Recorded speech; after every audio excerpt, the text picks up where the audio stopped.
The Department for Work and Pensions, DWP, have told a cross-party group of MPs that there is no intention to delve into the bank accounts of millions of people in receipt of the state pension. However, during an evidence hearing into benefit levels across the UK with the Work and Pensions Committee, the DWP did give an indication on the specific pensioner bank accounts that may be looked into.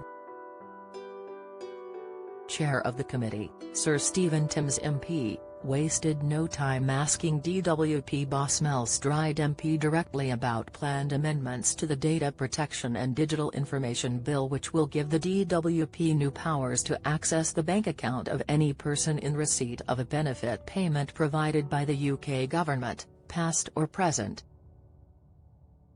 Sir Stephen asked why there was a need to check the bank accounts of state pensioners when fraud and error for the contributory benefit is extremely small. The Labour MP said, "I think you will appreciate it's come as a great surprise I think to a lot of people that the government thinks it's appropriate to take powers to look into the bank accounts of everybody claiming the state pension."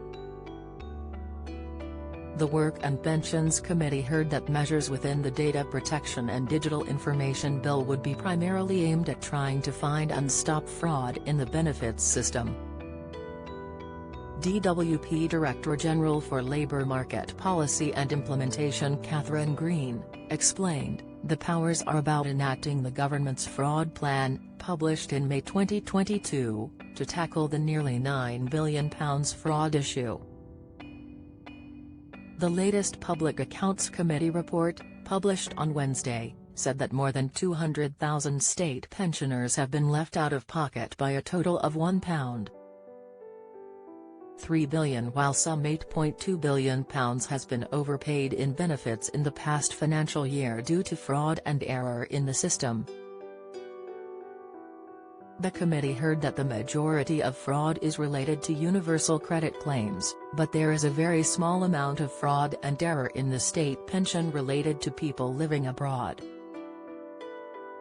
Ms. Green told the committee, "I think, as the Secretary of State has said, it's simply that the power is constructed in a way that would allow that, should that be necessary, should there be future evidence. We would not expect that at all, as we know and as the published statistics and the annual report and accounts say, most of the fraud we're experiencing is within the UC, Universal Credit, system. So this is absolutely not a particular intention right now at all to access or to delve into the accounts of pensions specifically. We know where the fraud is, we know what we want to prioritize, and it's within universal credit, and that's absolutely what we would intend to prioritize." Asked for specific examples of state pension fraud, the DWP's Director General for Disability, Health and Pensions Katie Farrington said suspicions might arise if there were lots and lots of transactions being carried out in a different country. She said, "At the moment, we do not see large evidence of fraud and error in relation to state pension. Where we do see some fraud and error in relation to state pension is about people living abroad, and where the state pension would be frozen.